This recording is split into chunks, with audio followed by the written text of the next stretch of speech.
Hello, everyone. Really excited that Brooke has selected Walking with Gorillas to be her first book for this book club for Rewildology. I really enjoyed being interviewed by her, and thank you so much for supporting our work. I'm really happy that you've all enjoyed reading Walking with Gorillas, and I'm going to answer some of the questions. Because of the time difference, I'm not sure how well I'll be able to attend today, but I'll try my best. I also wanted to say that today is actually my son's birthday. Our younger son has turned 16, which is very exciting. Him and his older brother are people who have always come with me to the field since they were babies. So it's quite emotional. He's currently in America at the moment in a high school, Northwood School, but it's in Lake Placid where my husband went to school 30 years ago, 33 years ago. Yeah, I just feel a bit emotional that I'm not with him right now, but I'm going to go ahead and answer your questions. The first question from Michelle. Hello, I'd love to ask Dr. Gladys how she handles her job emotionally when an animal gorilla becomes ill, injured, or dies. I personally have a hard time with the darker side of nature, so I'm wondering what she tells herself to get by when things turn sad. Maybe it's best to hold on to the successes and great memories. Thank you. Well, thank you so much, Michelle, for that question. It is very difficult when a gorilla becomes sick or any other animal. And it's even harder if I'm not able to save the animal's life. Like when we had the scabies outbreak and we lost the baby gorilla, it was really very sad. Thankfully, we were able to save all the other gorillas in the group, the older brother, Kasigazi, and the mother, Nyabitono, and the father, Kachipira. So it is hard. I know that as a veterinarian, you're trained to deal with, bereavement, even among pet owners, but you also understand that not every patient is going to survive. So I think that helps me to cope with it a bit better as a veterinarian. But it is a darker side of nature when you think that the animal could have been saved or this could have been avoided. Like during COVID when we lost Rafiki, and also when we lost Mizano to bushmeat poachers. They're hungry and they want to take a risk. So they go to kill other animals. They got into a fight with the gorillas, and that's what ended up happening. And so now what it inspires me or motivates me to try and address the cause rather than just the symptom. And so we started a ready to grow program to provide fast growing seedlings for people who are hungry so that they don't have to poach because they're hungry and they don't have to get into such encounters with endangered gorillas. Though we know that if they cross the border in DRC, they could actually get eaten because they believe that if you eat a gorilla or a chimpanzee, you can become as strong as them. Whereas in Uganda, it was bad luck to look in the eyes of a gorilla. So it's always accidental killing. The poachers always say they're spearing the gorilla out of self-defense, which is really very sad. Um, and it is important to hold on to the successes or memories and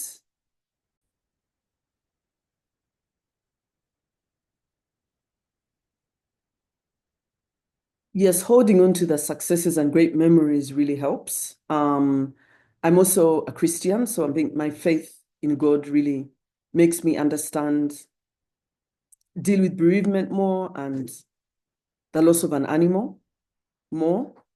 It's always been very sad when I've lost my pets, and I've always had to, tell my mother.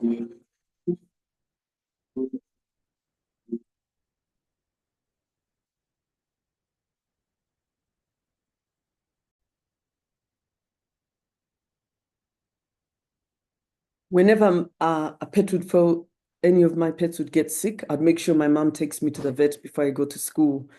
So yes, it is very sad when we lose animals. I feel like they're so innocent, which makes it even sadder. But holding on to the successes and great memories really helps. It definitely does. And for Joe, my question is, in what ways were you treated differently? What challenges have you faced because you're a woman surrounded by men in this field? Thank you so much, Joe. I would say that at the beginning, I never even noticed that I was being treated differently because I just wanted to learn how to become a wildlife vet, having got this amazing job. And I just focused on improving on my skills and making a difference. It's only sometimes when my family would say, "Oh, we went to office and the men were saluting to you." And I was like, that's when I started to notice it. And many people would ask me, "Are you treated differently because you're a woman surrounded by men?" But I guess because I brought a unique skill to the table, the men didn't show to me directly that I was different from them or I was inferior to them, because they needed me to help them to solve a problem. But I did hear from a younger female colleague of mine who was a researcher working with older men. And she used to hear them saying, well, who does she think she is doing all these things? I don't think she can manage. I don't think she can be able to treat those wild animals or move them. It's a very difficult job. It's not a job for a woman. And so when we finally got to speak 20 years later, because we never used to speak during that time because we weren't always in the same environment. And so she was too shy to tell me. But when National Geographic did a women in conservation retreat in Kenya, and I was able to sit with her on the bus. She told me, "I'm so glad you proved them wrong. You really showed that you can do all of this." And so sometimes I feel men, they may not tell you to your face. If you show that you're very confident and you know what you're doing and you're serious and focused, it's harder for them to tell you to your face. But they'll always they may end up talking about it behind your back, though they can't really tell it to your face. But I would really say that maybe in the NGO world, when we founded the NGO, sometimes you find, like you have to state your point more clearly, or really because you're a woman, because even the men who are reporting to you, whether they're volunteers or staff, may sometimes have a problem with having a woman leader. And sometimes you just have to emphasize what you're saying, and sometimes you may have to let some of them go because if they don't respect women, then they really shouldn't be on the team. And so, yes, it's a mix of both. But yesterday I was at a conference, a World Wildlife Day conference here in Uganda, and in celebration of World Wildlife Day next week, I was honored to be invited to speak on community-led approaches to conservation. And the whole conference had 3 panels, and there was no woman apart from me who spoke. So when I got up to speak, I said, such a conference should have had more women speaking. It's good that there are more women in the room.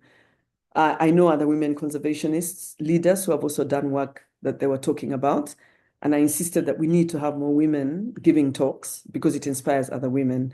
And after that, actually, a certain woman, the permanent secretary, also mentioned that we do need more women in leadership positions. And a young woman came up to me and said, can we have a photo together? You really inspire me. And so, yeah, sometimes even now we find in conservation conferences in Uganda, it's mainly men talking, men taking the lead. So we still have a long way to go. Ash, hello. Throughout your novel, you discussed the importance of your community and acknowledged many individuals who all played vital parts in your journey. What would you say was the most unexpected connection that you made? Thank you. Thank you, Ash, for this great question. I would say that throughout my memoir, the community is really, really important, has been very important. One of the most unexpected connections was when people made gorillas sick, and I realized, wow, I always suspected that they could, through tourism, and that's why I was hired as Uganda's first wildlife veterinarian when gorilla tourism had begun. I wasn't really expecting it to happen through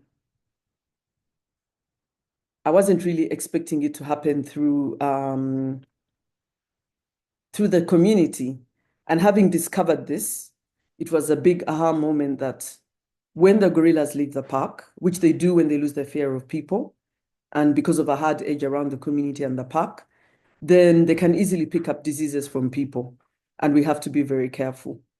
And so that was a big moment, realizing that there's no way we're going to manage to protect the gorillas. It wasn't enough just to improve their health and monitor their health and make sure they're healthy and treat them. We also had to be concerned about the health of the local communities who they share their fragile habitat with.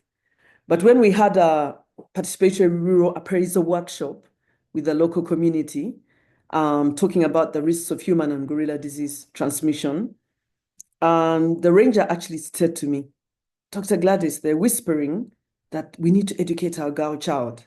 Because in that meeting, the first workshop we had 8 workshops with 1,000 people in the communities, where gorillas are always coming out.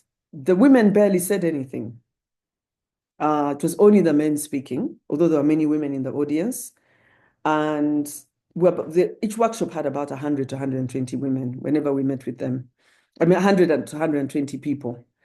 And about maybe half of them were women, or just under half. But the women never said anything. But the ranger said to me, they're whispering. They're saying we need to educate our girl child because you're a woman leading a team of men. So that was another unexpected connection. It was something I never used to really think about. And it also goes back to the question that Joe asked me. I never really used to think about it. But at that point I thought, wow, I didn't realize that me being a woman is inspiring other women to educate their daughters. And that was an unexpected positive outcome of all that workshop. And I'm glad that of the workshop, and I'm glad that over the years I've seen more and more women getting engaged in conservation. We've stimulated a lot of that through conservation, through public health, because being a One Health approach, where women are more concerned about promoting health and men about promoting conservation and natural resource management. Half our volunteers are men and half are women. So women are more involved in conservation, and men, which is primarily a male-dominated field here in Africa and all over the world. And men are more involved in healthcare and family planning, which really helps the families, because the men are the ones who often prevent women taking contraceptives or improving the health of the children because they think it's not their thing and it's not something they should be concerned about. So it's been, those have been some very unexpected connections that I've made in my journey, in my leadership journey.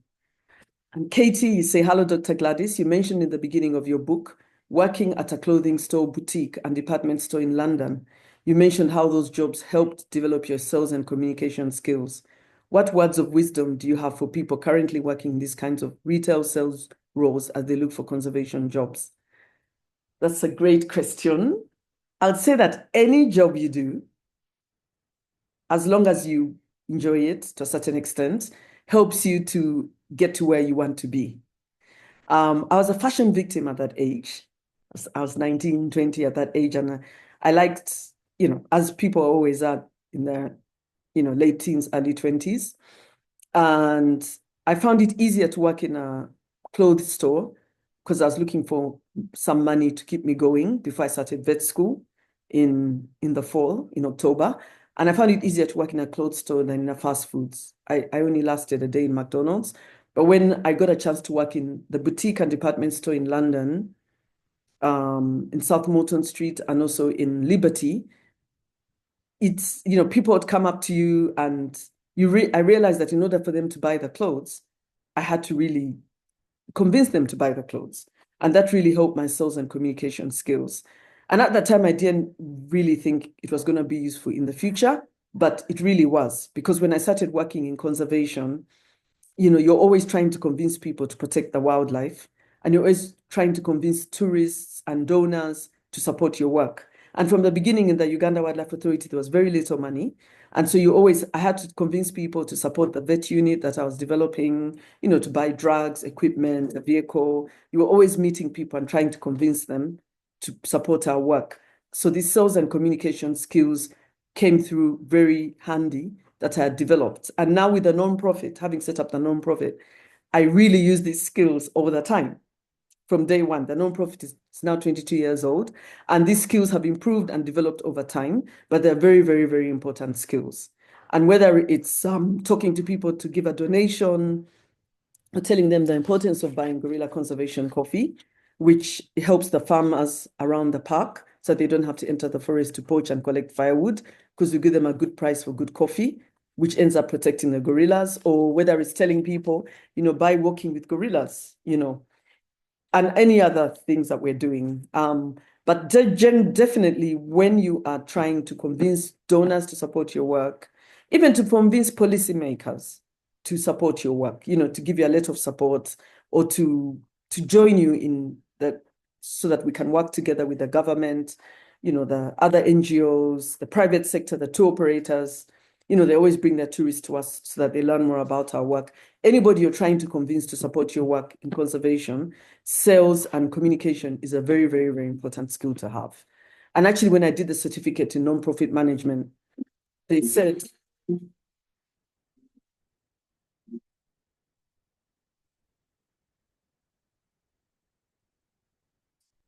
certificate in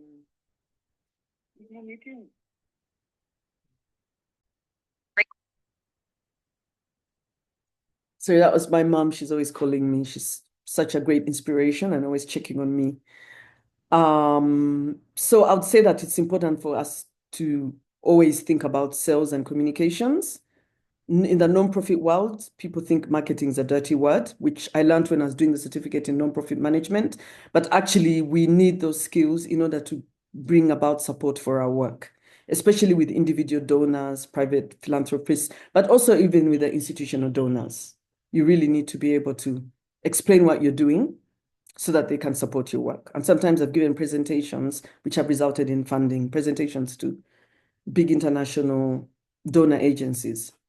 So thank you so much, and looking forward to the book club. I hope you all enjoy it. Thank you so much for all your support, and I hope you come over to Uganda and see our work. Thank you.